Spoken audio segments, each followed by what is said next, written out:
Well, job done for Ireland against Bulgaria, and we're staying in League B of the Nations League. I'm Raf Diallo, and you're very welcome to the RTÉ Soccer Podcast, which you can get every week on YouTube or wherever you get your podcasts.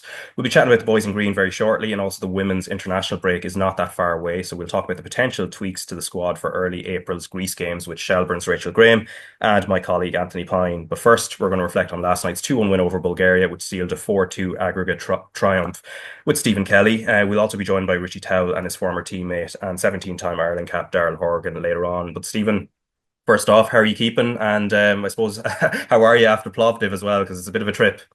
Yeah, it was an interesting trip. Genuinely, like I said, it's nice to go to places that you've never been before, and you probably would never have on the bucket list to go to either. So it was interesting. Nice, the old town was beautiful, and we went away. And the important thing, we got a result. The first half was very good. I thought very good, even though we conceded. Second half, I think the game was just one of the scrappiest games I think I've ever seen in football. It just didn't get going from either side, and I think we managed it well, Ireland. But yeah, so to come back from that 2-win up comfortable, I felt like we were absolutely going to win the second leg. I didn't think we weren't going to win it, and then obviously the thing you conceded with sure span in the works, but I was still confident we were going to come back and win that. Yeah, so two 2-1 wins. They're all coming from behind as well, which was the unifying factor. But let's listen to Hamer Halgrimson. He was speaking to Tony Donoghue last night after the second leg, and what comes up is about conceding early goals, which he says is a trend, and also the changes he made to the team as well.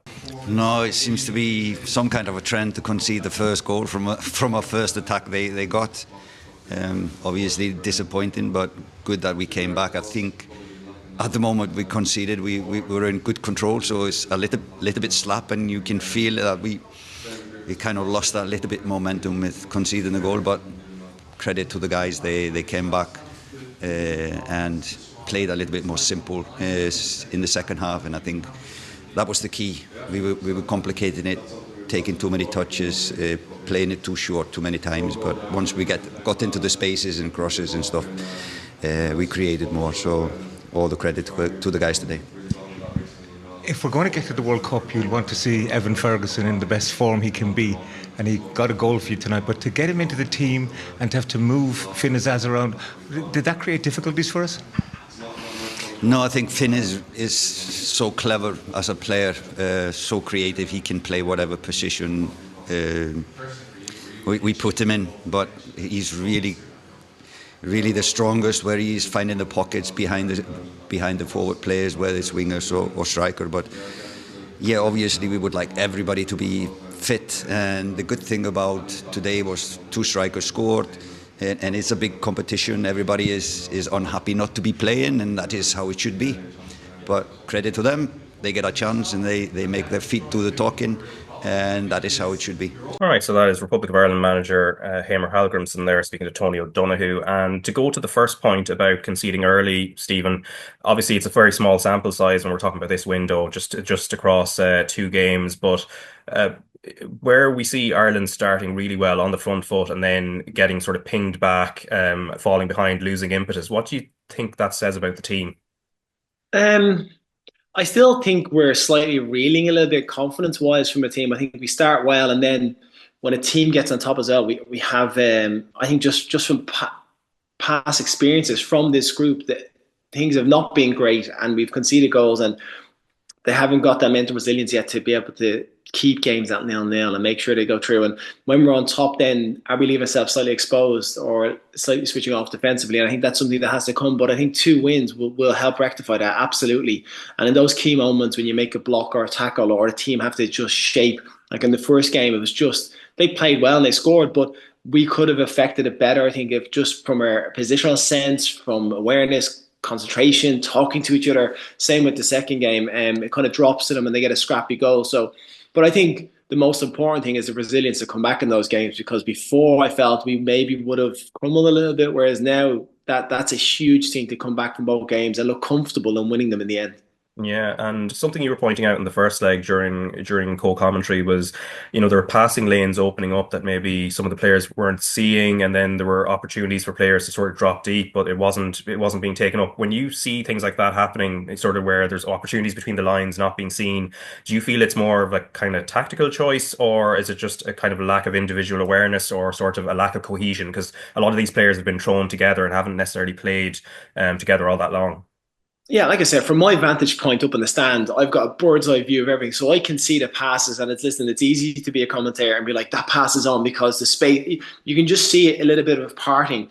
And it's whether in the first game it was people just not occupying the space well enough, or then Azaz, who was great at it, found himself in the space, and it was just that willingness to play the ball through the lines. And I think early on in the game, Daryl Shea played in the first leg, played a wonderful ball through the lines, and I was like, that's it. That's the pass that can unlock the teams, and you have players willing to get in there. So the more we play and the more we stretch teams wide, those passes through the middle will be on. It's a risky enough pass, but I would think the likes of Collins and O'Brien and O'Shea they've got the technical ability.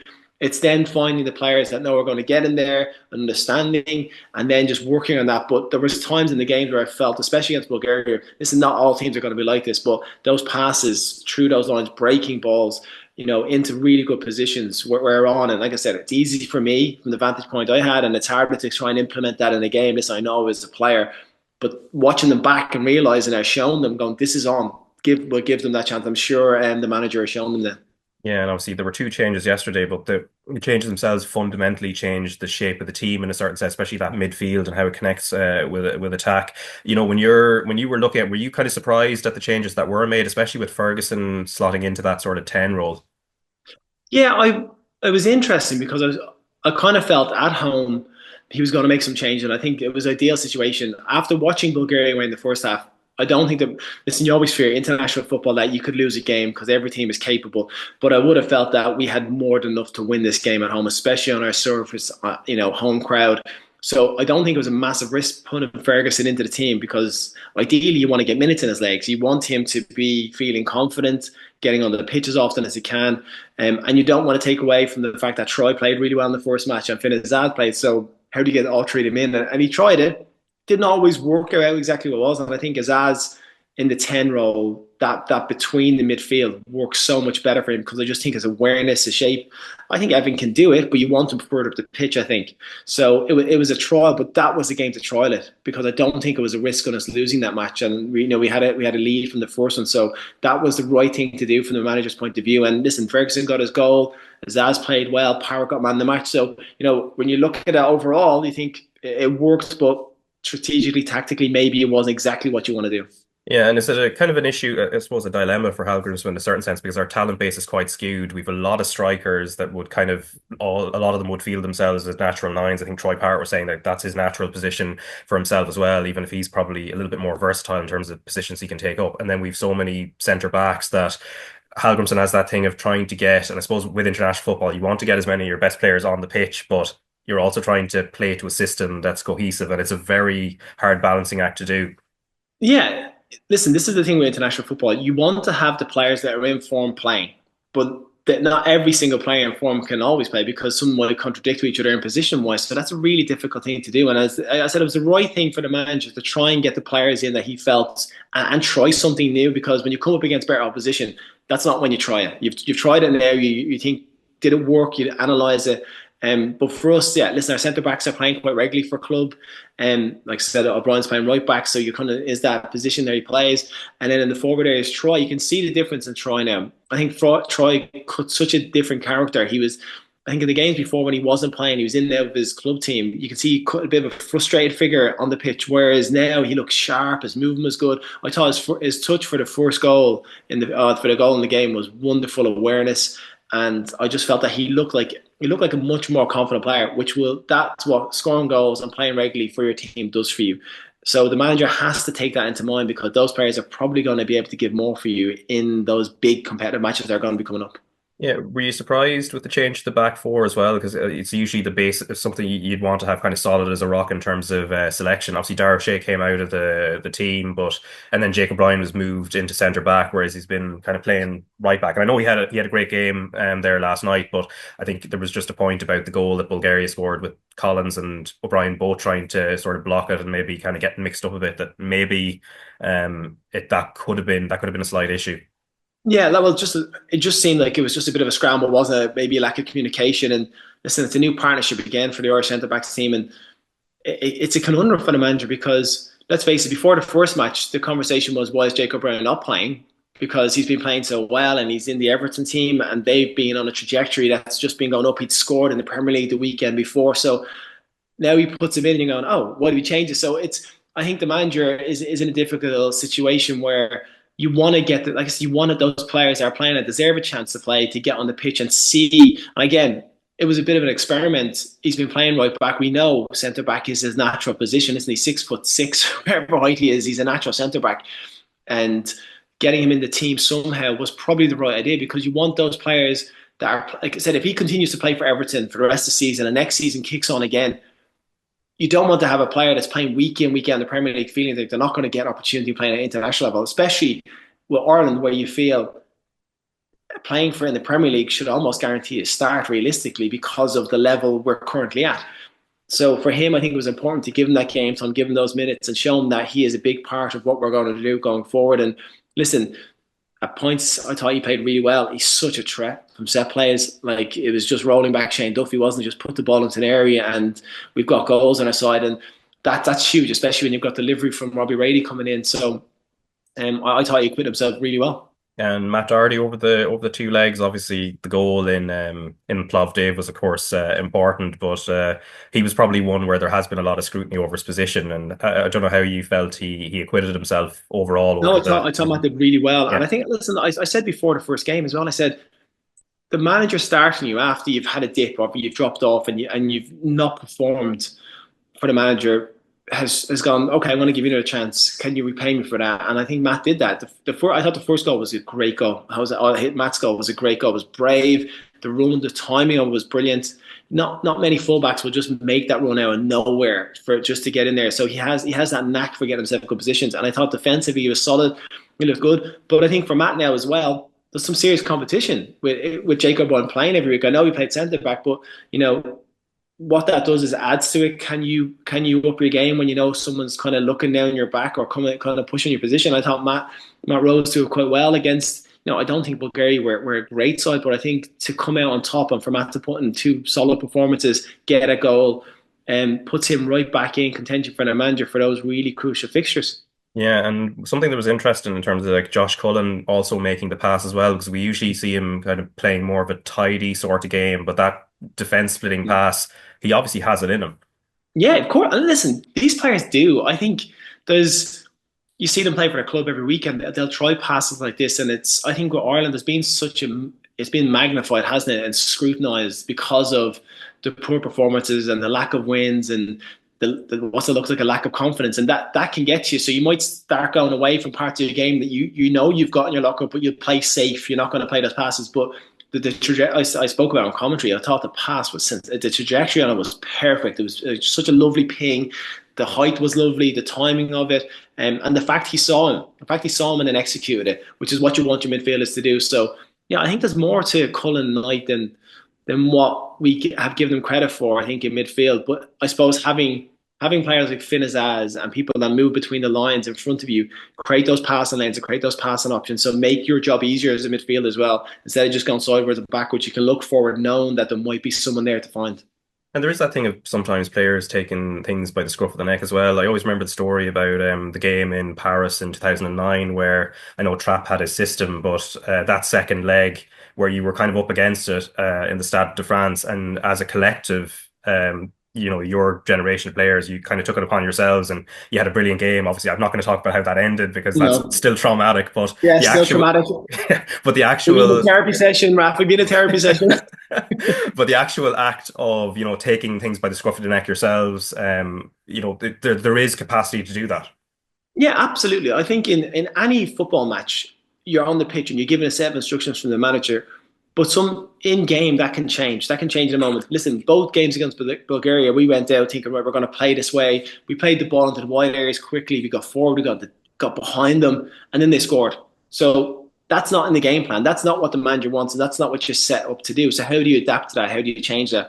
And yeah, in those games like Paris, where you go out and you think, well, we have to win this game, so how can we do that? We're going to get the ball, we're going to attack them, we're going to show them a side to us that they don't know exists really. And I think all the players are capable of doing that. I think they really are. I think that's the thing about Irish football that I've found tough over the last years, is that I believe this team is better than what they do. And I think that's genuinely where, when you're on a panel and you've retired and you're watching football, I think if you're critiquing something or criticizing, you're doing it because you believe they can do more than what they've done, and it's not because you think they can't do it. I genuinely believe this team could qualify for something. I think they're better than what they're shown, and I think with the infrastructure around them being better, we're capable of doing more.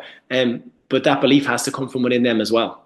Yeah, and obviously the World Cup qualifiers will be coming in the autumn, and Portugal are the team that are confirmed along with Hungary and Armenia. And we've June friendlies against Senegal at the Aviva Stadium, the date unconfirmed for that, and then Luxembourg away on the 10th of June. Brian Kerr was making the point actually that perhaps maybe they're not the best teams in terms of preparing Ireland for the specifics of September, October, November. I don't know, what did you make of those friendlies? I know there's a big gap though between June and September, so maybe it is a kind of moot point. Yeah, like realistically, I think games are games. It's a nice occasion, I think, to have an African team in the Viva Stadium. It's the first time it's ever happened, so that's something different. Like, you only get to play against African nations when you actually qualify for World Cup. Realistically, that's what we've done in the past. So that will be an interesting game, completely different to what European teams set up. In the sense of tactical wise, the point Brian was making is, will that prepare us for our group stages? They're very different opposition, and Luxembourg are not going to be the level that we need to get ready for it. But there is such a massive gap between them that is it going to play a difference? And let's face it, by the time September comes around, who's available, who's fit, who started the season for the club, who's missed pre-season, like all that comes into account. So the games in June are gone. They really are. It gives the manager an idea of what he wants, and if he tries something new, like he did against Bulgaria, if he tries players in different positions, it might work, it might not work. But listen, if the games were a week beforehand and you're preparing, then you go, right, they're the bad option. But when you put them so far apart, they're not really going to have much bearing on the fixtures when it comes to September time or August. Yeah, and a final point before I let you go as well. So obviously we got Portugal in the group instead of Denmark, and obviously we've had our troubles with Denmark as well. So, and they would have still been the top seeds and the strongest team in the group, but Portugal are on another level at their best. Do you think actually, in a way, and based on maybe some of the groups you've played in the past, that actually having a team that is on paper far away above everyone else, that actually might play in our favor in terms of trying to get a second place in a playoff? Yeah, easier than if it had been Denmark. Yeah. You don't want to. You don't want to say you want one team to run away with it, right? That's not the conversation you want to have as a player. But as a pundit now, on the other side of you, going, is it better for us if Portugal just wipe the floor out everybody, not including us? Let us pick up some points in them, but if they wipe the floor out everybody, lead the group, and then puts it in a position where we know by winning our other matches we can come second. Is that advantageous? Yes, of course that's advantageous, but you have to feel like, I think every Irish team in the past that's qualified something has always had a big scalp in their locker. Yeah. That's been the difference. We've always had that one-off game, a big game where, and you need to if you want to qualify. So I think we have to go, you know what? Can we take Portugal? Listen, on paper, probably not. But if we turn up and we frustrate them and we play a game and we're more confident going into it. But listen, the way the group has worked out, our first two matches, that's perfect for us. I think the first two matches are games that are winnable for us. You know what I mean? And that could put, instead of being, how many group stages have we gone into, Raf, where after the first two games, everybody's gone, it's over. We can't qualify now. Yeah. Whereas the way this works out now, we're in a position where, you know what, we could go in on 6 points into the game, and you hopefully the confidence is high in the team, and we do, and you go into Portugal and you're thinking, let's go for it. Let's get that big scalp. Let's be one of those teams that's taken a big name and made ourselves look like we can qualify. Yeah, and as a wise man once said, Ronaldo is only a cod, so we can have that with a side of chips as well. He's a big cog, but I think anybody that comes out with the narrative that Ronaldo was past that is not going to have an influence has another thing coming. Listen, I've played against him my whole career, and he's not a player to take lightly in any stretch of imagination. If he was 50, I wouldn't be taking him lightly. But he's still capable of doing something special. Yeah, for sure. But we'll see. Anyway, there's loads of time till that, so I'll let you get some rest after Plovdiv and everything else. Stephen, thanks very much for your time. Cheers, Raf. Thanks to Stephen Kelly there. And now delighted to be joined by Richie Towell back on the podcast again this week. Richie, we are joined by a special guest that you know very well, 17-time Ireland cap, and won many things with you at Dundalk. Probably putting too many spoilers here at this stage, but just tell us what this fella who's on the line with us now kind of has meant to you as a teammate back in the day. He was incredible, honestly, Raf. We got to a certain level after the first 12 months with Stephen Kenny, and it was always going to be a question whether we could go to the next level and actually win something. And then as soon as we signed someone like Daryl Horgan, then that's when it really took us to the next level. And to have a teammate like him, not just on the pitch but off the pitch as well, it was absolutely fantastic. It was.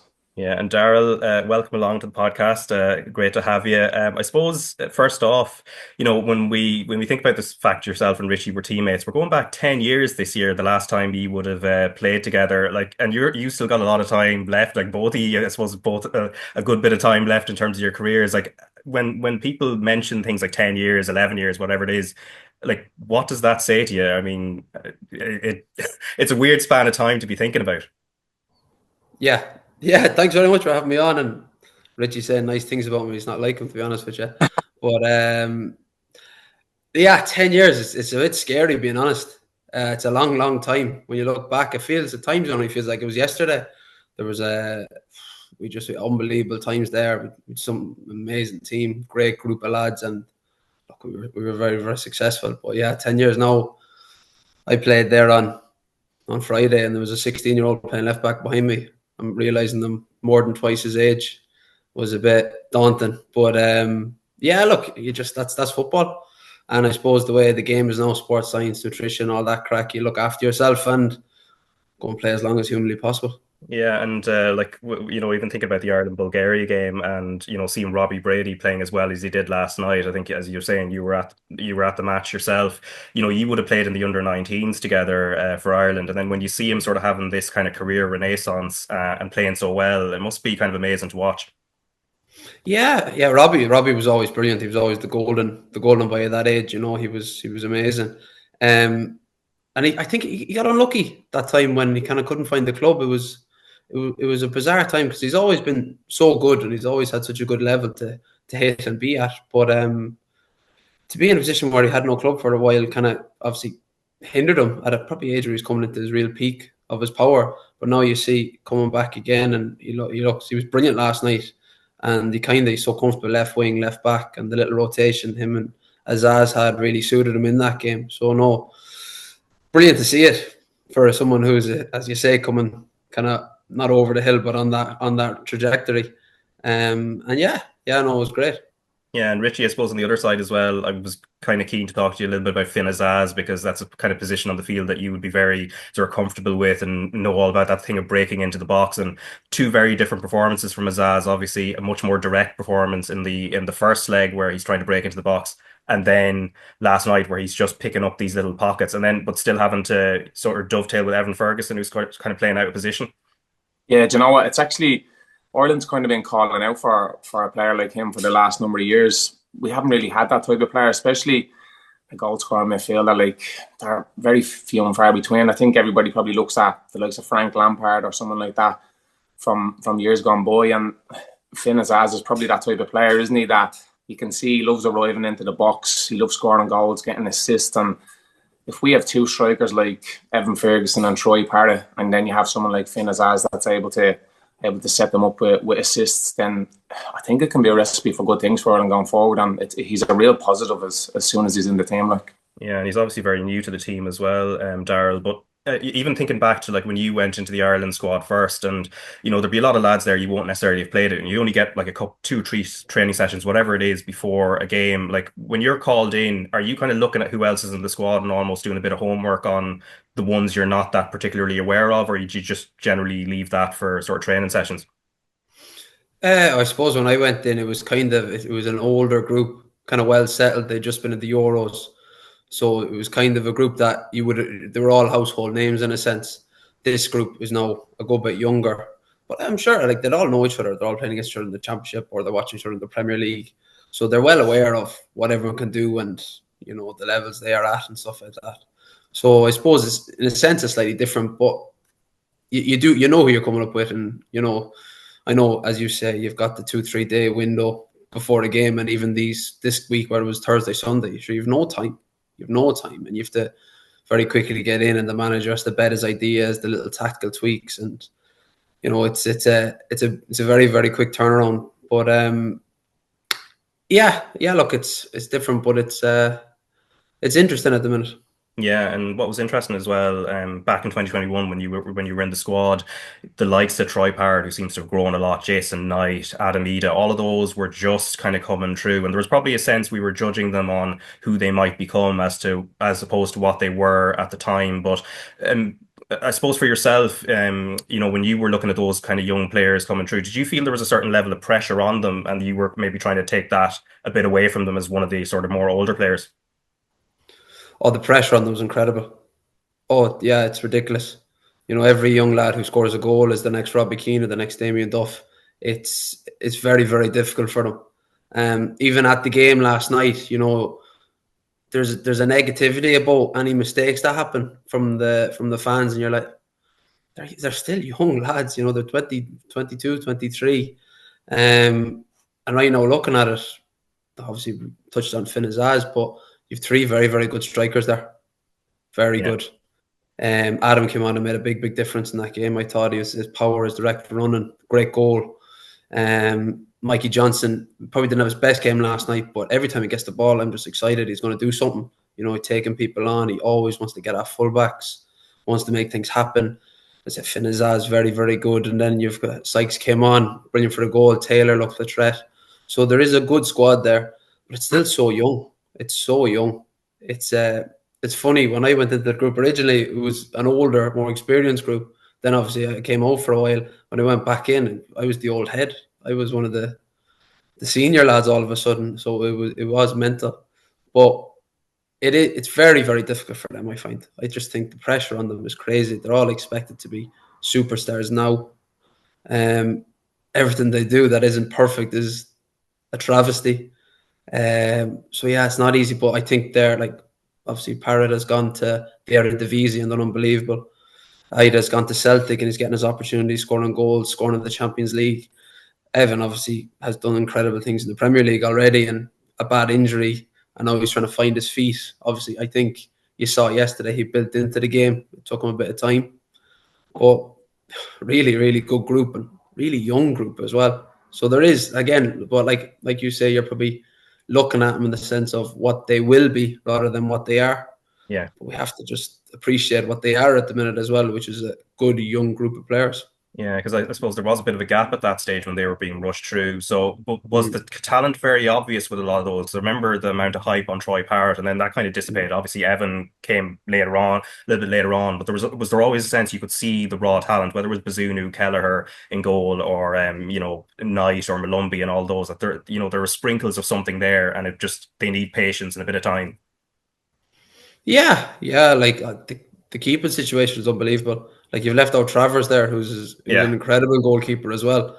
The standard of goalkeeper was incredible. But no, it's a really good young group who will need a bit more time. I think they're still only in the kind of 23 age bracket, aren't they? Most of them are, yeah. Still very young, especially in international football. Most people don't find their feet till they've had quite a few caps and they get a bit older.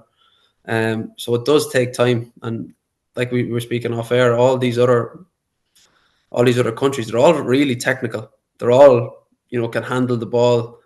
They're good, intelligent footballers. So it's not like it's an easy thing to do and go and beat a Bulgaria. So to go and beat them twice is brilliant. Yeah, and one thing, Richie, that we had been talking about in the last few weeks was obviously the will they, won't they call up a League of Ireland player. In the end, it didn't happen. I know Josh Honahan and also Johnny Kenny, who's obviously back at Celtic, were both in the provisional squad. But something I was chatting to last week with Graham Gartland, at least now it seems the League of Ireland is at the table in terms of these conversations.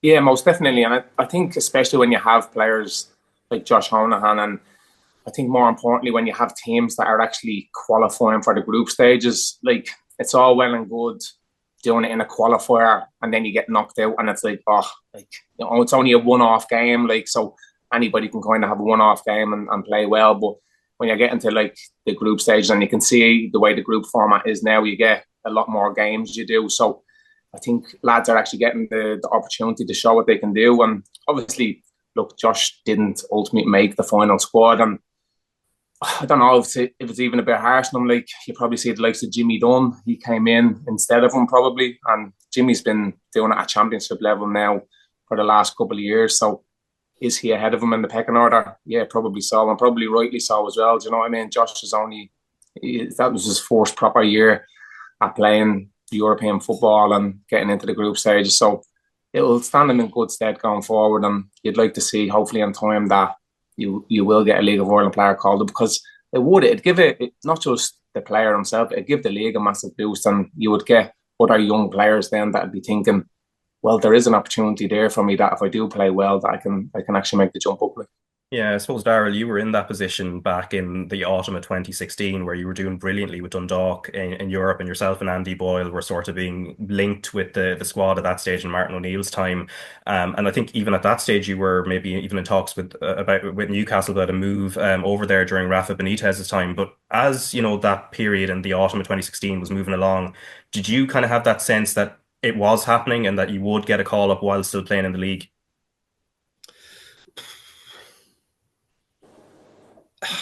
I don't really know, to be honest with you. I kind of just took it as it was. If it was going to come, it was going to come. That was going to be amazing.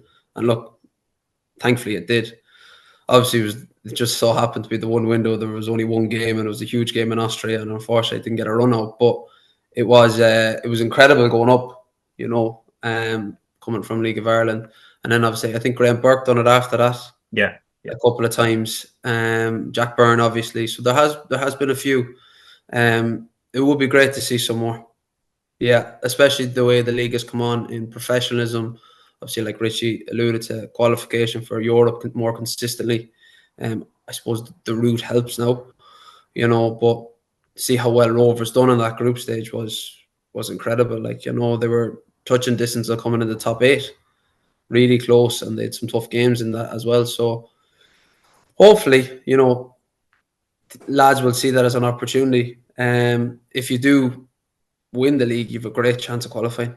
You know, you've an absolute brilliant chance. So hopefully now more lads will look at that as a route. And look, young lads are here till they're 18 unless they go to Italy or whatever. But you see what happens with the Melias and things like that.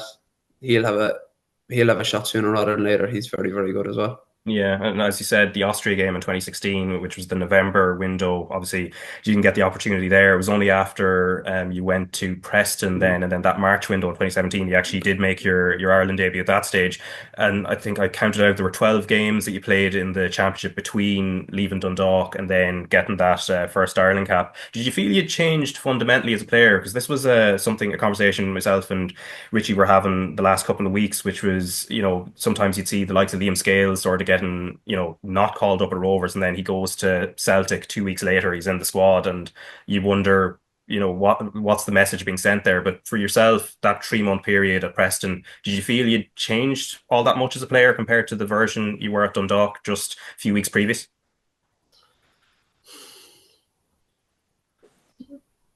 I don't know. I wouldn't say I improved as a player. You know, you're going into a completely different setup. You're learning a new way a manager wants to play, things like that. Whereas we were at Dundalk, we were so free flowing, and we were so on the front foot, attack against everybody. You go to Preston, 1 week you're playing 4-4-2, then the next week it was 3-5-2. You could be playing as a wing back. It was just a lot of chopping and changing. So it was very different. I didn't have that fluidity that I had when I went in 16, I suppose. And then, so that would have, I suppose, in a sense, hampered me. But maybe the fact that my foot was in the door initially from how I had done probably didn't hurt. I suppose the optics of it looks like, I didn't get a cap until he went to England. But I don't know if that would have been the case. Just maybe the way the games went and that massive gap from November to March. Yeah, because in fairness, Martin O'Neill had been speaking highly of you, I think, as well, which is the other thing as well. But I suppose, Richie, in terms of comparing, because you've also had that experience, you've played League of Ireland, you've played in the Scottish Premiership, you've played in the Championship, and you know there's always that thing of trying to compare levels, but then you have to think about comparing clubs at different points in the pyramid, wherever they are. What did you find most physically and mentally taxing in terms of the clubs you were at certain points, in terms of the demands that you had on yourself and then the demands of a league itself? I think initially when I first went to Celtic, obviously the demands is just the club itself. Like it's obviously everybody understands how big Celtic Football Club is, but when you're actually there and you're in the building, like if you draw a game when you play for Celtic, it's the end of the world. It is. Like every single paper is hammering you. It's really, you get scrutinised properly, you do. So I think when you're at Celtic, you have to be a winner first and foremost. And if you're not winning, you are going to come under a lot of fire and a lot of scrutiny. Then when I went to the likes of Brighton, that was actually the complete opposite. Brighton was a football club that was very family orientated. They were more interested in like the family day out, making sure that the environment was good for the players, and that went hand in hand with success as well. As soon as you see all the players and their families are happy, the training ground was incredible. It was a lot more of a relaxed atmosphere around the place, and I think the lads used to go out with no fear when they were playing for Brighton. And obviously, ultimately, it led to getting promoted to the Premier League, and then obviously you can see where they've gone. Now they're an incredible club with incredible people in the background there, so I can see that they're only going to kick on even again. Like they're always kind of one step ahead of the curve when it comes to football related things. And then obviously, I've done kind of the rounds a little bit. I went to Rotherham. That was a real good working class football in town. It was brilliant. I loved my time there. Got to play at Wembley with them. Got to get earn promotion with them as well, which was great. And then went to Salford. That was a bit of a different one. It was obviously I'd watched the documentary with them, and you'd seen Gary Neville, Beckham, and you think this is. I thought, looking from the outside, I thought this is going to be incredible. Like with people like that in the background that are really going to push the club forward, because they'd earned, I think, 8 or 9 promotions in a row or something like that, which was crazy. So I thought they're going to be up in the Championship, fighting for promotion to the Premiership in the next 6 or 7 years. Like that's the talks that was happening when I was there. Like, and I went and it was the complete opposite. It was mental. It was with no training ground, couldn't even get bottles of water, barely had any training kit. So it was nice and shiny on the outside, and then as soon as you get in the door, it was mental. It was, honestly, I couldn't get my head around it. So that kind of went hand in hand. But COVID happened then when I was there, so I ended up being able to come home back to Dublin for, I think, about a couple of months. And yeah, the football was a bit mad. Now, we did have good times there as well. I got to Wembley with them, and we beat Portsmouth in the Papa John's trophies. That was another good experience. And obviously being at Dundalk and Shamrock Rovers, that's another real football. Like Dundalk's a real football town, it is. And when the team is doing well, the town is thriving. Obviously, Daryl will probably be able to touch a little bit more on it. I could imagine that last year was really tough on the pitch, and I could imagine it was really tough off the pitch as well, because I know from playing up there that everybody in the town geared up for a Friday night to go down and watch the team and ultimately watch them win. And it's hard when the team isn't doing that. And then being at Shamrock Rovers, that's probably a little bit similar to Celtic, but on a much smaller scale, obviously. The demands are really big, and like that, if we didn't win playing for Shamrock Rovers, the scrutiny was quite big, and obviously the manager would be really hard on us, and us as players would be hard on ourselves as well. So yeah, look, I've had really, really good experiences so far in all the clubs I've been at, but I've also been able to learn and grow so much from taking little snippets from each of them. Yeah, and Daryl, I suppose for yourself as well, from the different clubs you've been at, again, that kind of comparison, and again, it's very difficult to compare leagues and levels and things, but where you felt like you were tested the most on the pitch, whether it was at Dundalk or whether it was, at Hibs or with Preston or Wycombe? I'd say there was different times at every club. The European days at Dundalk were testing. Zenit, especially, they were internationals. Axel Witsel, Zoibia, the Brazilian lad Juliano, they were levels above. You could see their thought process was just beyond what we could even comprehend in a sense. They were incredible, and we gave them 2 really good games. Even Alkmaar, Tel Aviv, they just had players that were doing things that looked so easy but weren't. They were very. So those games were mentally very taxing. You had to be on your toes. You had to be switched on at every point. One switch off, and there's an opportunity. I suppose then Preston, Wickham in the Championship were different, especially I suppose with Wickham, where we were the little team in that Championship. No fans. It was a weird time, you know. There was no kind of, you weren't going to, I suppose, if you're going to Stoke City as Wickham and it's 0-0 after half an hour and the crowd start getting on their back, you know, there was none of that kind of atmosphere to help us in that sense. So it made it more difficult. It made every game almost feel like a training ground game. So that would have been a big plus, I think, for us that year. Obviously didn't come round. At the end, we were only a point off staying up. But there was tough days on that, you know, playing Norwich, very good footballing team. It's funny, you play Norwich one week and then you could play a Rotherham the next week, and the two styles of football are totally different, completely different. The Championship is no hopes. It's like, say again, sorry? Relentless, isn't it? The Championship, it's like that Saturday, Tuesday for most of the season. That's probably the hardest thing, Raf, and it's just that you're just constantly playing games. You very, very rarely get time to train and to build into another game. It's just game, rest, recover, and another game. I found that was the most taxing thing, really. Like, well, I found that I thought the Championship, in a sense, it was the COVID year, so it was a bit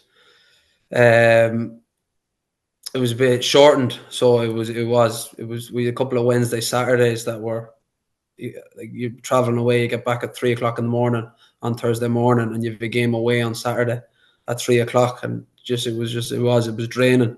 Obviously, if you're at a Norwich or a big club, probably the facilities, get a flight to games, whatever. But Wickham was a small club and didn't have that finances, so you know it was a bus here, bus there, bus everywhere, and you know it wasn't as easy for us that time. But like you said, it was relentless. To be honest with you, I found League One and League Two relentless as well. Just constant. You've got the early rounds of the FA Cup, the early round of the League Cup. You're in the Papa John's, the one you got to the final in. So it's just game. And like in a way, it's brilliant, but it's brilliant when things are going well. When things aren't, it can snowball very, very quickly. And one win, one loss can turn to 2 and 3 losses, and then seasons are on the line. And it really, I've not seen too much of it, but managers just get sacked, drop of a hat. It really is just incredible. Yeah. And talking about snowballing, but in a good way, Richie, can you just take us back to when you come into Dundalk and walk into the doors for the start of the 2013 season? Because previous year, the club just about avoid, relegation. There's been a local consortium that have taken over the club. Stephen Kenny has come in, obviously huge pedigree within the game, but I don't think anybody expects what you did in 2013 in terms of finishing second. Yeah, do you know what? Like, Raf, to be really honest, we were all rejects at the time. Nobody wanted us. I think Stephen had just got sacked maybe from Shamrock Rovers. Yeah.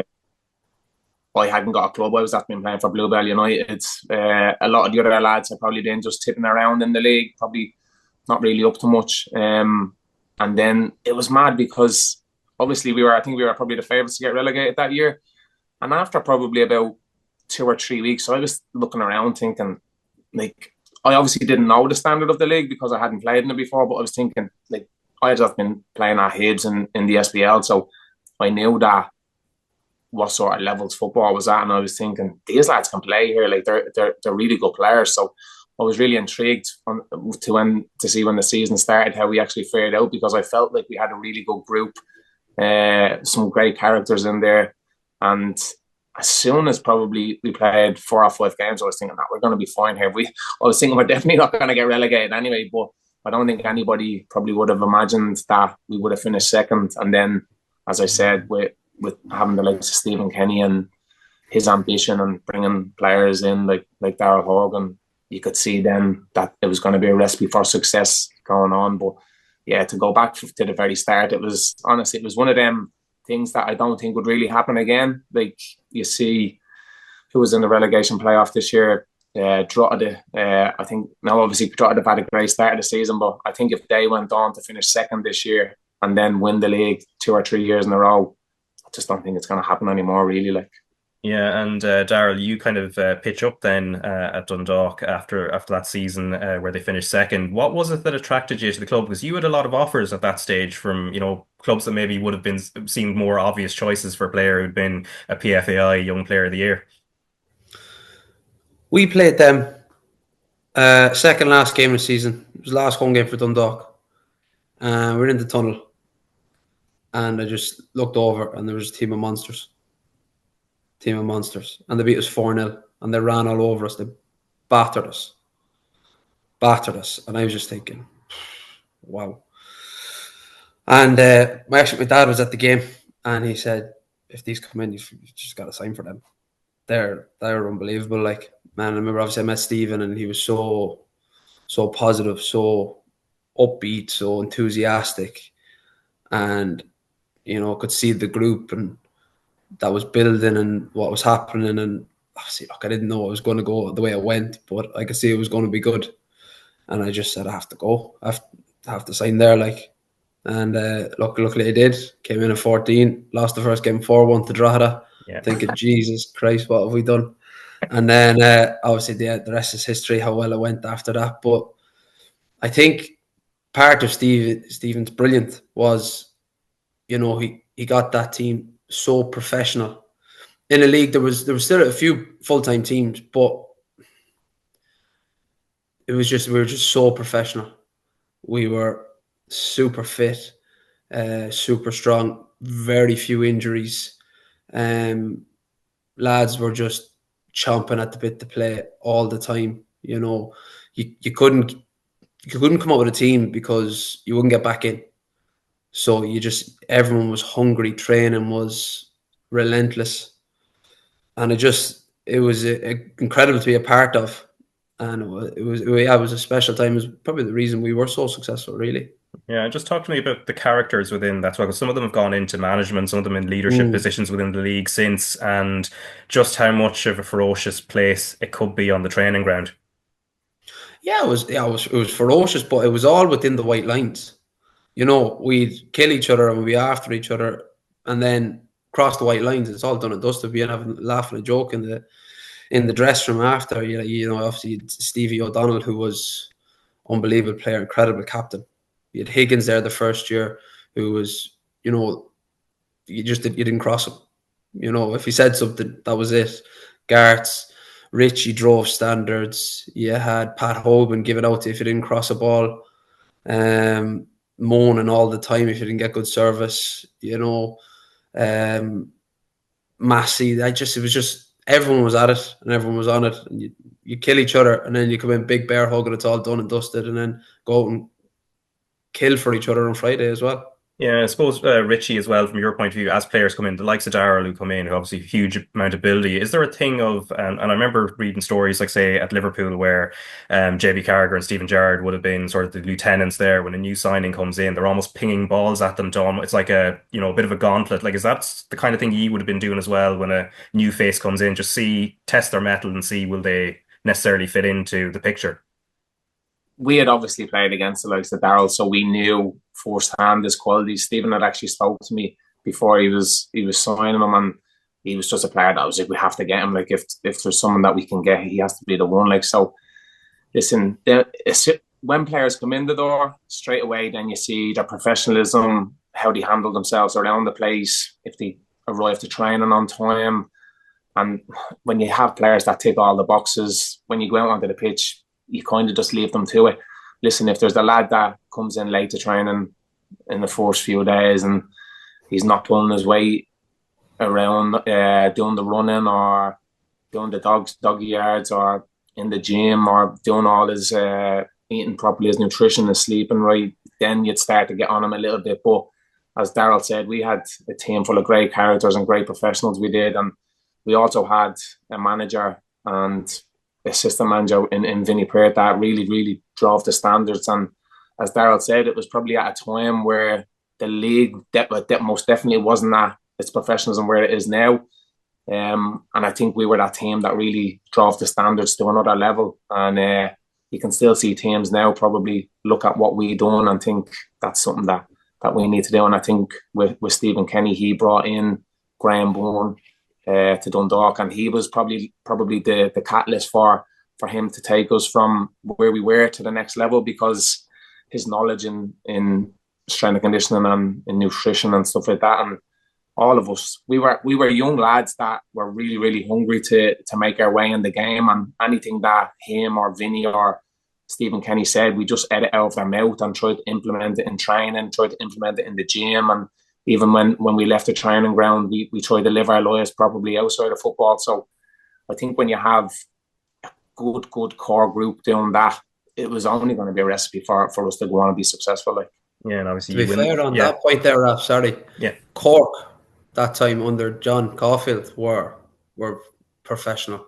They were dogs. They were a really, really good team, and they drove us as well. You know, we'd come in on a Friday, and I can't remember how many games we'd come in, and we'd have to win a game, whatever live score, what's going on. Cork 90-minute goal or something like that. It was unbelievable.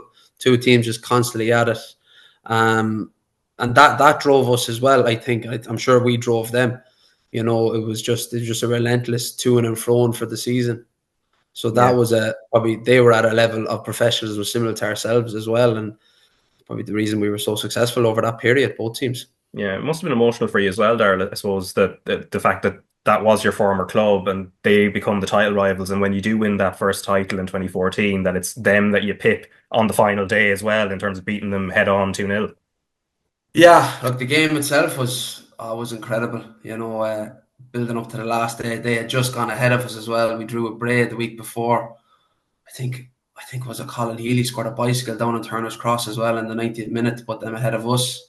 So it was all building to that one game. Look, it was an amazing game. It was a game for me. We couldn't lose. Like, after me leaving, thinking this is the way to go, and then Cork, we were quite a mediocre team, to then being so successful. You know, they really were top drawer, and it was just, if you're going to win a league title, that's the way to do it. Last day at home. Yeah, and to do it again then, Richie, the following year, but to do it better, you only lose the one game, and you do the double as well on top of it, which, you know, adds a bit more, you know, that's more impetus, more silverware. But then even yourself, so the club collectively, you know, push on, but you know, you mentioned Frank Lampard, I think, a little bit earlier on, but I don't know if you keep the stat in your head and how many goals he scored that season, but it's a ridiculous amount of goals. So you stepped your foot on the gas as well that year in 2015. Yeah, do you know what happened, Raf? After a couple of games of the season, my wife now, she came to me and she's told me that she was pregnant on her first little girl, and it was kind of like a nail into the head with me that I was like, right, I need to make a life, not just for me, but for my family, that I want them to be proud of, and that I want to be successful, and I want them to have everything possible in life. So it was something, I was always ultimate professional.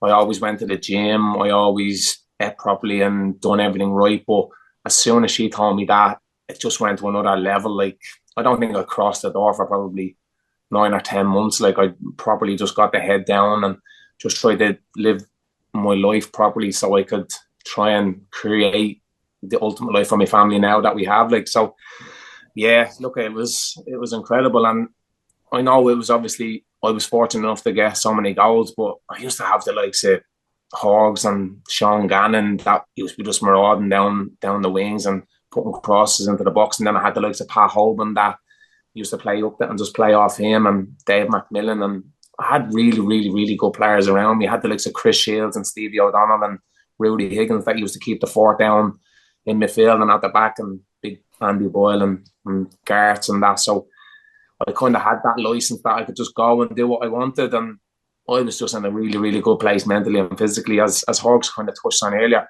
none of us really got injured. We are so robust, we were, that we could just kind of keep going and keep going. And for me that year, it was just like anything I touched kind of just went in, and it was incredible. It was probably one of my most favourite years in football. Like. Yeah, in 10 years, and where does the time go? But then, of course, Daryl, you came back to Dundalk then in August of 2023. The club you left and the one you've kind of eulogised about in terms of the core that was built there, and then when you came back in 2023, how different was it in that kind of 6.5 years of a span? Yeah, it was different. Obviously, I'm coming back as an older head. there were still some very talented players. Stevie was the manager, and he was trying to bring that in with maybe put his own stamp on it, maybe more tactical than we were previously, and trying to a lot of young players, a lot of English lads coming in, trying to kickstart their careers, things like that. So it was definitely different. It was definitely very, very different. And 2023, it was okay. We were 1 or 2 results. I think we finished a point outside Europe. We should have been a lot better. But it was okay. And then obviously led into 2024, which turned out to be an absolute farce and a disaster from all ends. You know, players, management, club itself. It was just a disaster.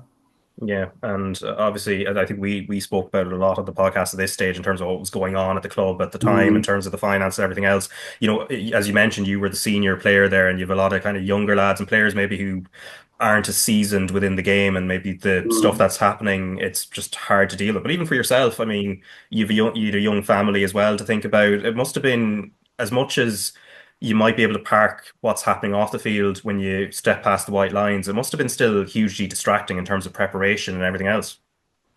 Yeah, look, it wasn't ideal. By any stretch of the imagination, it wasn't ideal. You can hide behind that as well, though. You know, we only delayed 1 week's wage, which we got back at the end. So it is very easy to say, oh, look, everything else that happened, don't mind us. You know, we're the ones who walk out on the pitch. It was on us. You know, there's other stuff that goes on, and that's everything, but it was on us. And we've let that slide, you know, ourselves. And that's something we'll all have to stomach, you know, forever. And obviously I live here now. I live in Dundalk, and my family are embedded in Dundalk. So I was getting it daily from people, you know, but there was an understanding that it wasn't the same group that had been so successful, and that there was other stuff going on that didn't help. But I suppose, yeah, it didn't help, but we needed to do more ourselves. I don't think we won in the first 9 games or 10 games or something crazy, you know, and that was the time we were getting paid every week. So you can only blame outside sources for so long. We needed to be better ourselves, and we weren't. Ultimately, that cost us. And, you know, we had a bit of a renaissance in the middle where I thought we would get back in and we'd be good, and then it just fizzled out towards the end, and I thought we didn't win for 15 then. You know, so you can say what you will about wages and this, that, and the other. Ultimately, we weren't good enough. Yeah, that's all you can say. And, you know, staying at the club, and obviously I was talking to Kieran Kilduff at the League of Ireland launch as well, and, you know, getting the first team back towards an even keel. What was it that you found persuasive in terms of, you know, as you said, you're embedded in the town, you're very much part of it now. What was it that kept you there, and then now into the First Division, you're sort of the leader, the captain, and everything else? Well, the first thing was, I suppose, when we got relegated, I went away, took a hard, long look at myself, everything that went on. You know, didn't really speak to anybody for a few days. Head was in the bin, kind of thing. And I started to get a bit excited in a strange way. I knew the club was going to have to change massively. I knew they had to put a massive emphasis on youth and things like that. But I suppose first and foremost, I didn't want to leave, in the sense that I felt personally responsible for what happened. And I didn't want to walk away from that and say, oh, it wasn't on me, look elsewhere. I'm not saying other people did that. Everyone had their own circumstances, you know, families, kids, they had to look after themselves. I completely understand that. But that's how it felt for me. And I wanted to right that wrong, first and foremost. And then I was looking at the young lads that we have coming through, and I just thought it's an unbelievable batch. And I wanted to be a part of that. I actually called the manager before anything had been done or dusted, and I said, look, are you coming or what? And he was saying, he's like, I didn't really know the lay of the land, had to speak to the owner, had to, you know, he had a very successful time with that loan. I didn't know if he wanted to leave that or whatever, but he was like, I've been on the phone for an hour and a half just talking about everything. And I think maybe that probably had to push him along the way as well. And since he's come in, he's been brilliant. He's reset the group. He set up the start where it was, look, if you're coming back, brilliant, but I don't want to hear a single hang up from last year. this is a new year, we're a new group, and we're going to be our way now, nothing from previous ways. This is us. And he's brought a new energy, a new focus, a new kind of determination to the group as well. And it's been really, really enjoyable to be a part of. We've a really, really good team. We've some unbelievably talented young lads. We've lads who come from the First Division last season who have excelled already and look like players who could kick on even further. So to have that come into the group all at once, and difficult for the manager to cultivate all that at a go. He's had a brilliant start, and we're going well, but there is more levels for us to hit, I feel. Yeah, and I suppose the final point before I let you go, because I know I can hear the kids in the background there. I think they're looking for daddy at this stage. Obviously the results that start off with like 3-1-0 wins in a row, but now the goals are starting to flow, and there's a bit of a you're getting that bit of a balance as well. So you're really kind of settling into the season. But the 1-0 wins, I guess, are hugely important as well. Just kind of setting that standard and just getting the things ticking over. Yeah, I suppose. Look, if you look at each in isolation, they're amazing in different ways. The Athlone game, we were very good. We didn't take our chances, but we played very, very well. And then you're only 1-0 up in the game. The end, it all changes, and they're on top, so we have to hold out. We go to Harps. Pitch is dreadful. The basic footballing skills go out the window. They've Tony McNamee who can launch a ball in from absolutely anywhere. They have lads who have good deliveries from corners, so you're spending a lot of time defending your own box. And lads really stood up, put their bodies on the line consistently. Ending goals was coming out, claiming everything. So that was a huge, huge one for us as well. And then we get on to Kerry, flying it, great start, looked really good. Man sent off 35 minutes.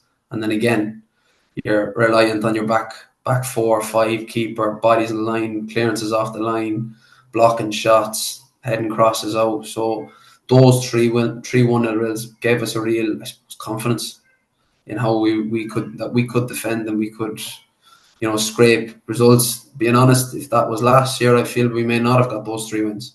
It's a different energy to the group. There's a different life to it. Maybe that's just from, I suppose, but the year before beaten down, just lack of confidence, where it feels different now.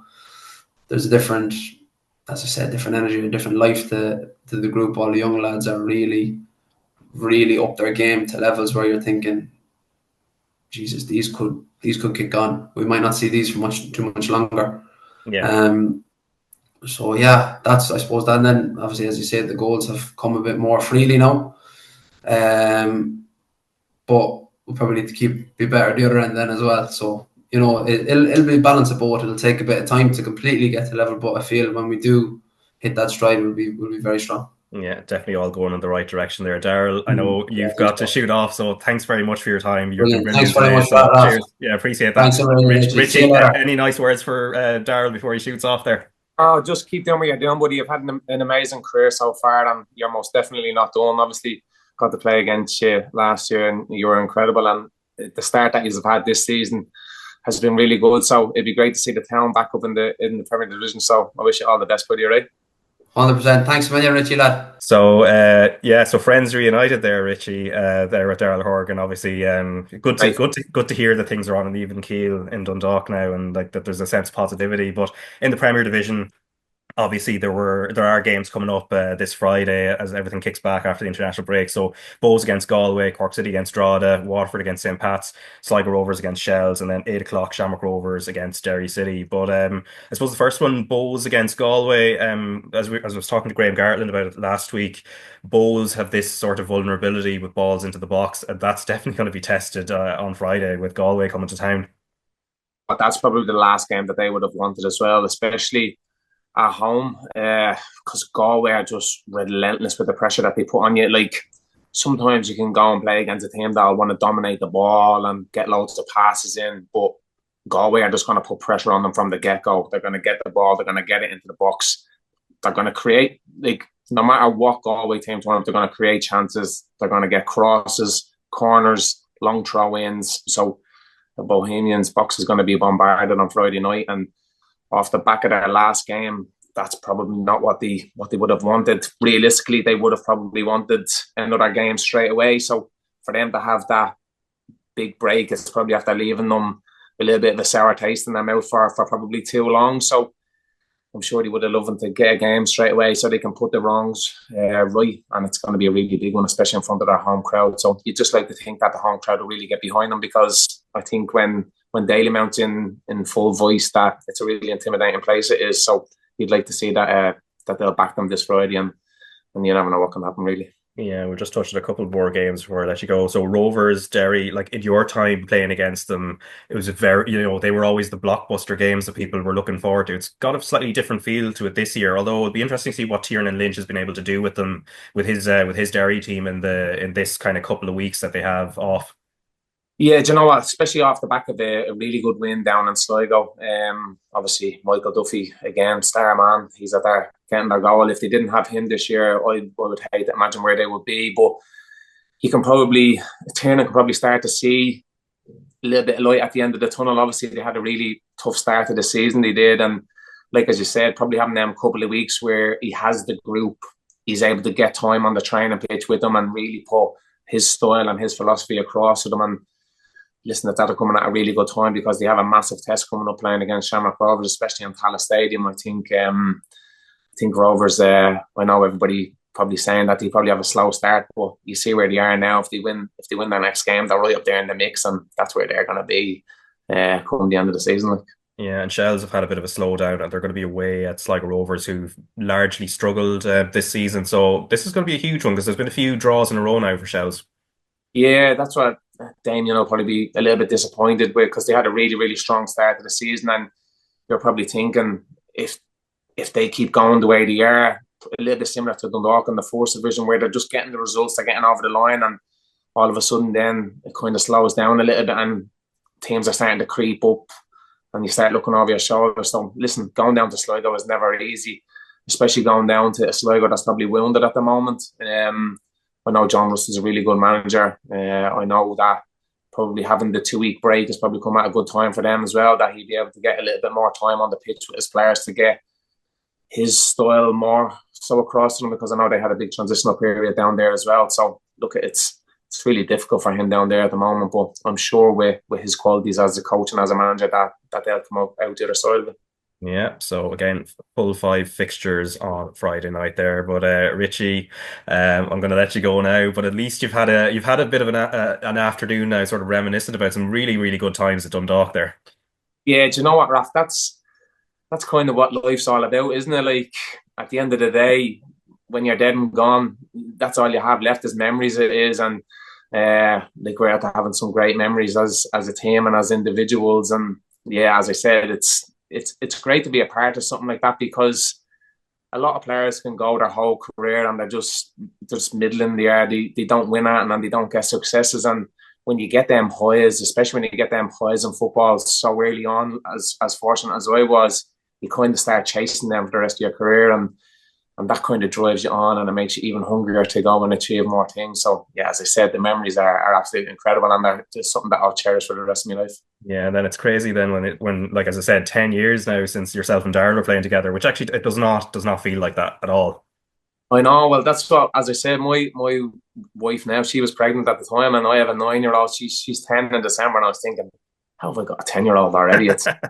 That's life, isn't it, Raf? It flies by, and that's why you have to make the most of everything and wake up with a smile on your face and be positive. Indeed, and the weather is perfect for today, so I hope you go out and enjoy that today. Well, I presume you're out doing a bit of the coaching stuff as well, so good stuff.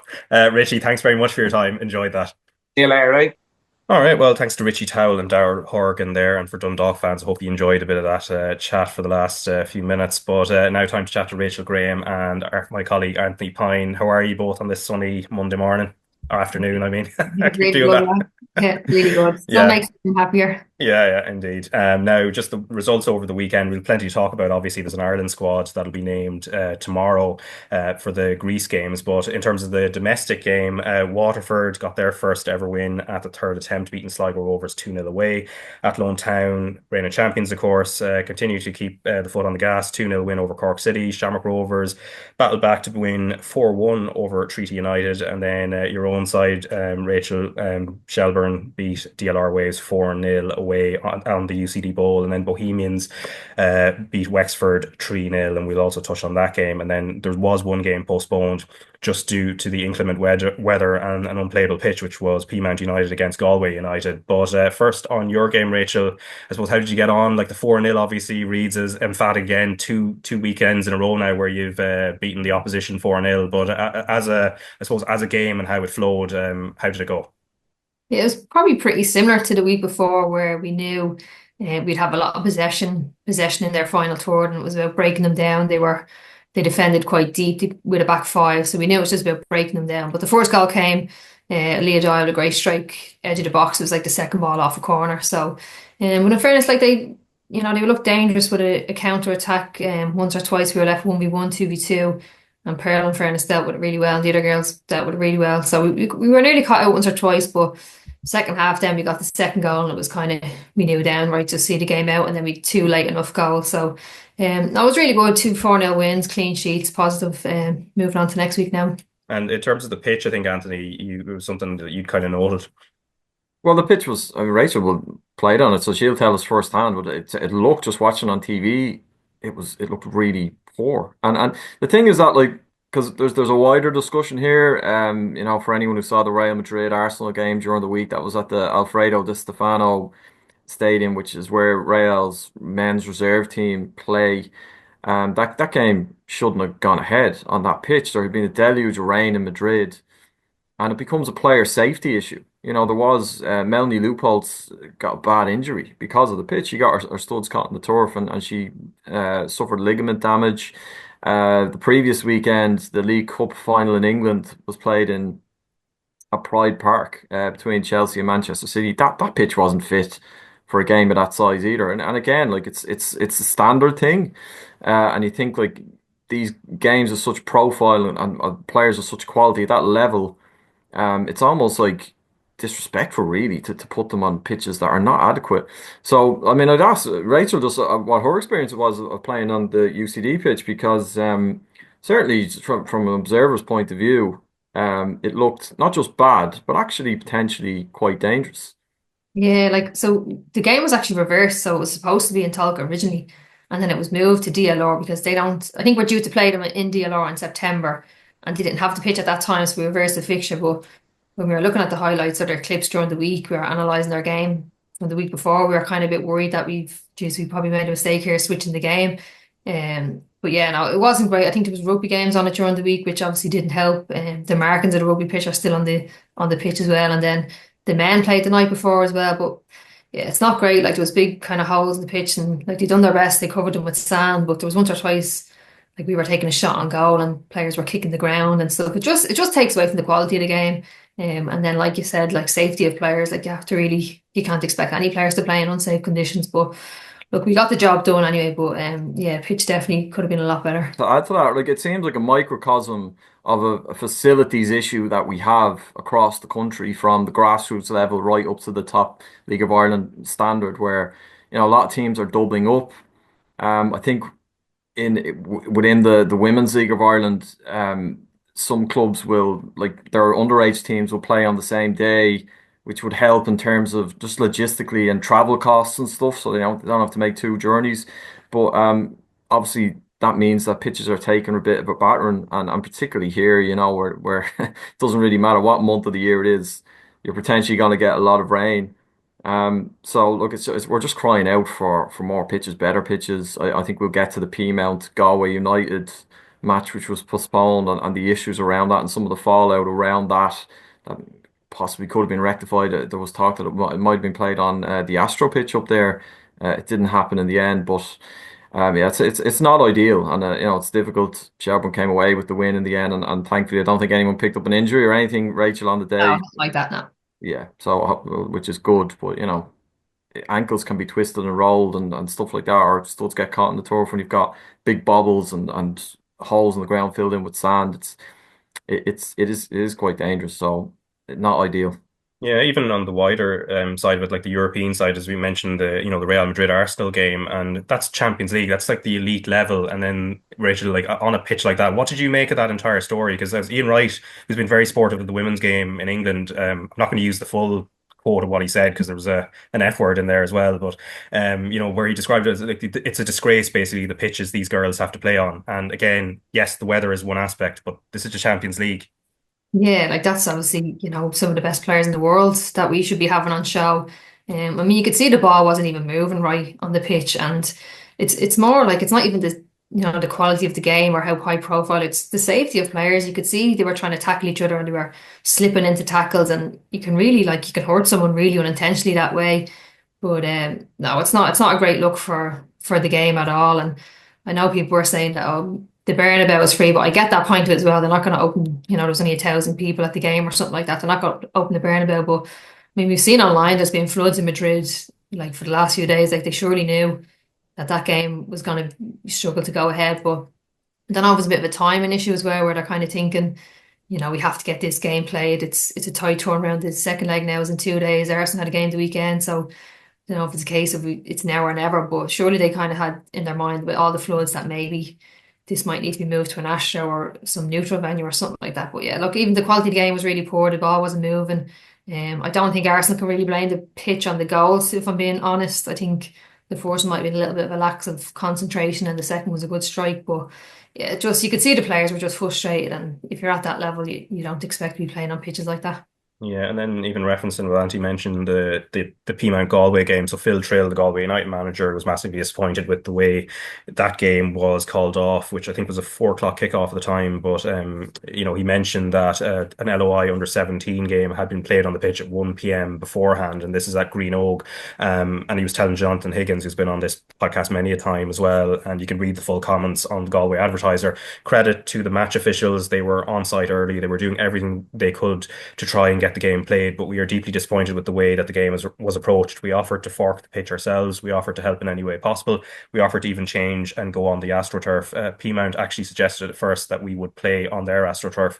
We okayed it. Unfortunately, Peamount didn't okay it in the end. There was a real sense of frustration going home today. Now, that's only an excerpt. There was actually more that was said there, but like Peamount, you're playing them next, Rachel, so you don't really get a look even at what they might be like, because they've only played a couple of times at this stage. Yeah, but they've played 2 games, but I think we kind of have a little rivalry with Peamount that'll always be there, so it'll always be a feisty one. But yeah, like it's obviously frustrating for Galway coming all the way down and then it being off. But I seen somewhere online that I don't know if that pitch, the Astro pitch, is like if they're allowed to have matches on it. I'm not sure. Maybe that could have been the reason why it didn't actually go ahead. I don't know if you need to kind of, with your licensing before every year, do you have to submit what pitch you're playing on? I don't know. But yeah, like especially for us, we're still an amateur game. So sometimes when this happens, it gets switched to midweek games, which is really not ideal for us who are, especially traveling that way where girls could be working till 5 o'clock in the day and they're not trying to get it off. But they're hoping there's a free weekend where they can replay it. But again, it's cost of traveling down again and not getting your game going ahead. And Galway are in flying form, so they're obviously going to want to play. But yeah, like we obviously don't have too much to look at on Peamount, but you can look at it either way. They're a week rested more than us, or they're a week less fresh than us. But either way, we know we're in for a tough game. Yeah, and I suppose a lot of the players they're not exactly going to be a secret to you. I mean, likes of Amanda Budden, who's part of the squad obviously this year, Derval Byrne, who's from my own hometown in Mohill, and obviously Karen Duggan as well, who I think we know as a pundit but also as a player, like, and a former international. What's she like to play against, and what's that kind of on-pitch rivalry in the centre of the park? If you ask Noelle Murray, she'll always give out about Karen in a good way, that she's just always there, always nicking the ball off or really making a hard time. And they usually have a few words in every game, but look, it's handshaking at the end of the day. It's fine. But no, Karen's a really tough player. She'd kind of play a similar role to I would, where she kind of maybe a bit more of a defensive midfielder. So we don't actually ever really kind of come out in a 1v1 battle. But look, she's obviously been so good for Peamount over the years, and she was big when Shamrock Rovers came in. They were trying to get her to sign. She was big on getting players to stay at Peamount. So she really has a lot of loyalty there. And to see them win the league that year, like a lot of credit went to her. But they were obviously disappointed with their league run last year. They've had 1 or 2 good results, 1 bad result this year. So no, she's a really, really good player. Like, she's international experience. You don't get that if you're not a good player. But yeah, she's a really, really tough opponent. But ask Noelle Murray that question, she'll be the one to tell you the real answer. Yeah, and then I suppose in terms of big results, Waterford, as I mentioned at the top, they've you played them the previous week, but you'd kind of said there was grains of, or seeds of growth there that you could see, and obviously the Sligo game was going to be huge. It was live on TG Car as well. Sligo kind of struggling a little bit as well. It was a huge opportunity, and they definitely took it.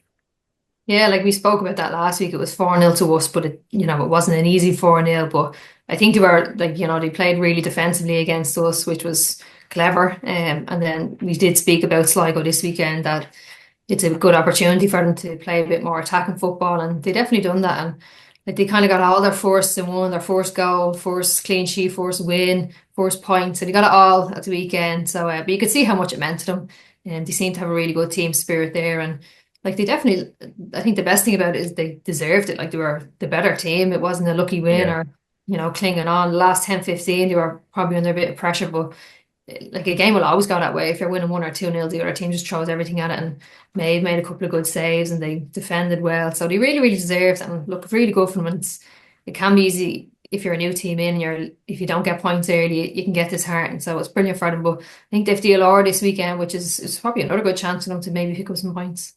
That's I mean, you just touched on Maeve Williams there, the keeper. One thing they're going to need is a good keeper, I think. When you come into the league, and she had a good day. She had a good day at the office, didn't she, yesterday? Because she had been at Wexford but wasn't really getting a look in, I think, last year. So Yeah, it like looks like a canny sign. she would have been Wexford's number one a couple of years ago, and then obviously in the last year or two she hasn't been. But she's loads of experience in the league. She's still quite young, still a lot of experience. But she showed at the end of the game in Sligo that she made a couple of good saves in a good position. So yeah, it's good. It's always good to have a good keeper, but especially I think if you're a new team in, you need to Yeah. have a keeper who can bail you out once or twice. Yeah, and speaking of former Wexford players as well, so for Shamrock Rovers, Emily Corbett, who had a fairly quiet year last year, both at Wexford and then after she made the move to Rovers in the summer. But I think they'd probably be delighted with how she performed against Treaty United, in terms of like that might be a launch pad for her season. Yeah, I think it was probably more the Emily Corbett that we would have seen at Loan, who was Player of the Year, and then she moved to Wexford and just kind of struggled a bit. But they were playing her out wide, and I don't think she's a wide player at all. And she played wide against us that day, and she's just not really effective in that position. But when she plays in a 9 and a ball in behind, I mean, she's lethal at that. So I think they obviously seen that now the weekend. I'd imagine she'll stay there for the next few weeks. But it was definitely like the Emily Corbett that we would have been seeing a couple of years ago, who was top goal scorer, banging in goals. She seems to be that kind of player, like a number 9 target in behind. I don't think she's a winger. I don't see her going back out into the wing after that performance on Saturday. Yeah, and Rovers are top at the moment and at loan right alongside them there as well. So they're looking strong. I think, as you've said, especially with the three players who eventually did get their work permits, they're obviously going to be in the title race with yourselves and Rovers and a couple of other clubs as well. Yeah, look, I imagine they'll be definitely up there come the end of the season. They've made some good signings. We know they've lost a few, but they've still some good players to come back, made some good signings. So they definitely be up there. They're really strong physical team and good football as well. So they've had some good results so far. I'm not sure who they're playing the weekend. You got tough one. They have Bows. They're home to Bows, who are obviously in good form at the minute as well. But no, they'll definitely be up there. They'll definitely be there towards the end of the season. Yeah, and in terms of Bowes as well, so great 3-0 win for them at the weekend. And I know you were keen to talk about some of the young players in the league, and one of them being Katie McCarn, who I think the quality of the goals she scored at the weekend was pretty unbelievable, especially the first one, the run and shot. But she's a player, like for example, you would know quite well from having come through the Shell system. Yeah, so she's obviously with us the last year. Like we would have seen flashes of that in training, but unfortunately just didn't really get much of a chance to play games for us. It's hard to kind of bring young players in when the games are so tight and it's a lot on the line. But definitely seeing glimpses of these kind of goals and these kind of runs in training. But the first goal, I mean, it's probably a bit of a mix of a bad pass, bad communication in Wexford, but she was alert to it. She jumped on it, ran from probably 15 yards inside her own box, ran the length of the pitch, and then even the finish at the end, like outside of the box into the top corner. It's probably the best goal you'll see at the weekend. And then the second goal, then it just kind of falls to her in the box, and she's just a bit of an instinct and strikes on it, and again, top corner. So yeah, she's fine for them at the moment. It probably was a case of just maybe getting a bit more game time, getting into an environment where she's maybe a bit more confident, but she's definitely flying there at the moment. Yeah, and there were a couple, like you'd Maeve Walmer, is it, who made her debut as well for yourselves, and then there's the likes of Madison McGuane as well, who made a first start for Treaty United. So there's more where that comes from. Yeah, so May for us, she signed this year from Athlone, and We seen her playing for Athlone against Shells in an under-19s final, and she stood out. She was really, really good, and she's been up training with us then since the start of the year. But now she's like a left winger, really tricky, like an old school winger. Loves to run at players, beats players like they're not there. She's thrown a few of us inside out, no problem.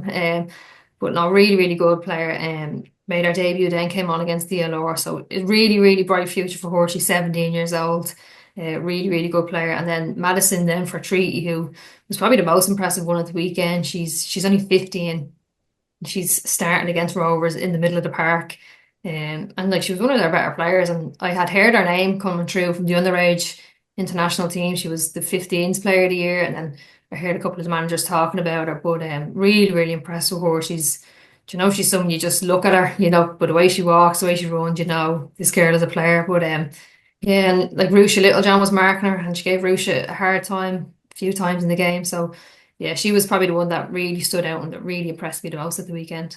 Yeah, and like even Katie McCarron, I think she made her Shell's debut in the All Ireland Cup last year. So the draw, anyway, for the Avenir Sport All Ireland Cup, the third edition of it took place last week. So all 12 women's Premier Division teams in the draw, and four from the Northern Irish League as well. So you're in Group A with Bows, Sligo Rovers, and Linfield as well.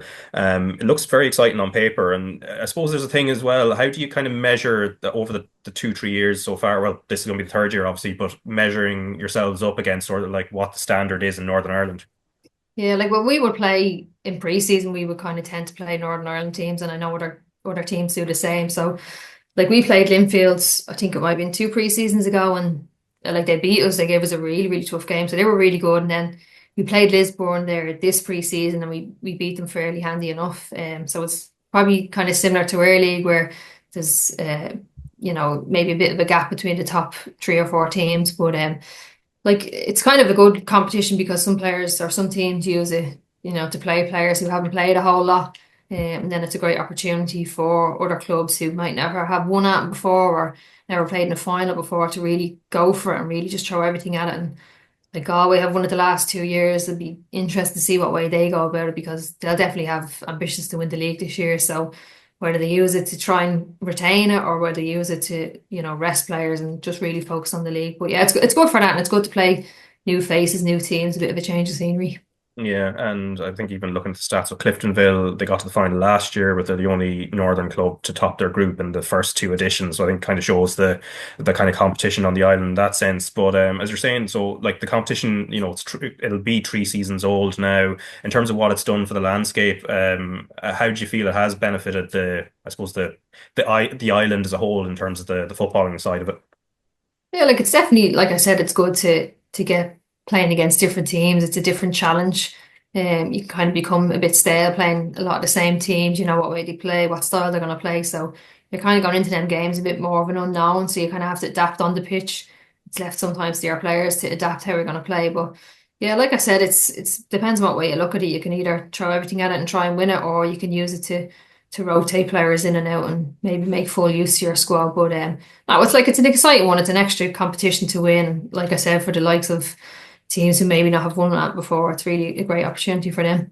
Yeah, and the groups kick off at the end of next month. Before that, Anthony, kind of 2 games against Greece coming up for the Republic of Ireland. So the 4th of April and then Tuesday, 8th of April at Tallaght Stadium. So we're going to have all those games on RT2 and the RT Player across radio and online as well. But obviously, given what happened in the last window, this becomes quite huge, even including the squad selection.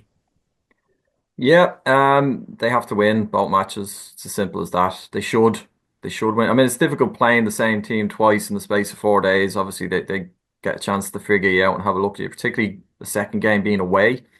And it won't be easy. None of these international games are straightforward. All these countries are improving, and they're improving quickly. But I did watch Greece against Turkey, and they're limited. They'll sit deep and they'll try and frustrate Ireland for as long as they can. This should be 2 wins, and try and just eradicate and erase the memory of that performance in Slovenia, which was just dreadful. And everybody's owned it since. But this is a chance now to react. The squad is announced tomorrow, and will be interesting to see, is there any changes? Will people get a chance? Like I think Saoirse Noonan deserves a chance. Like I think from that last window, you have to be sort of brutally honest about it. Some players possibly played their way out of that squad. And when you perform as poorly as they did in Slovenia, there kind of has to be ramifications. You know, there's players who are straining at the leash to get in and get a chance. The likes of Saoirse Noon, even players like Emily Whelan, Hayley Nolan, Claire O'Riordan, like, you know, they're playing regularly at their clubs and they're playing well. And I think they deserve an opportunity to come in and stake their claim. What we heard, we spoke to Hannah Dingley, the head of women's and girls football, a couple of weeks ago. The games, the development games, development squad games are now going to be a feature of all these camps. So Rachel referencing some of the young talent in the league. Maybe we'll see some of the best of those youngsters getting a chance in those development games, which are important, an important chance for them to kind of knock on the door and show what they can do. And then beyond that, like I hope that we might see someone like Eva Mangan come in and get another chance with the senior team. I don't know if Rachel has thoughts on anyone else who might potentially get the nod in Carla Ward's squad. There was no League of Ireland representation in the last squad or the couple before that, heading into the Georgia and Wales game. So maybe somebody will get another opportunity there. We'll wait to see. We'll learn tomorrow morning, Raf. That will be announced at 10 a.m. tomorrow morning in Abbottstown. Yeah, and Rachel, what are your kind of expectations about who might come in, but also potential changes that you yourself would like to see in terms of players given a chance or at least getting close to the squad? Yeah, like I know like the provisional one has obviously been sent out to the clubs and we have three girls in it, but I think Avian Clancy's been excellent for us in her few games.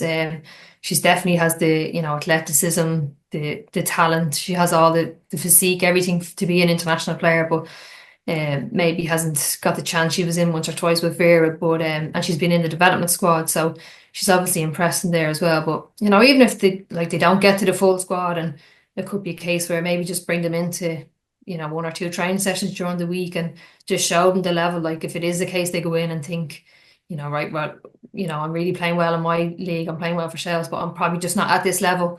And it could be a case of, right, well, do a bit extra, or I train with a boys team once a week just to kind of expose them to that, because, you know, we're screaming for players to be given a chance. So look, if it is a case and they go in and they're just not at the level, it's just let them know, and if there's anything else they can do. But I think she's a big call to make on the two girls now who don't have clubs as far as I'm aware. Shiva and Maloney, we kind of gave them a bit of grace in the last camp because it was fairly new, but they're a long time now without a club. So I think that's going to be a big decision for her, and whether or not she brings them two in. Yeah, well, let's see when the squad is named tomorrow morning. I think 10 a.m. tomorrow, Anthony, isn't it? Yeah, 10 a.m. Yeah.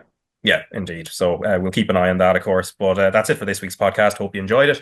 Back next Monday, I'll be away myself, and it'll be reviewing this coming weekend's action in both the men's and women's Premier Division, as well as ramping up the build up to the UEFA Women's Nations League games against Greece. So thanks to Stephen Kelly earlier, to Daryl Horgan and Richie Towell, and also Anthony and Rachel yourselves. Hope you enjoy the rest of the day and the rest of your week. Thanks very much for coming on. Thanks, Raf. Cheers, Raf.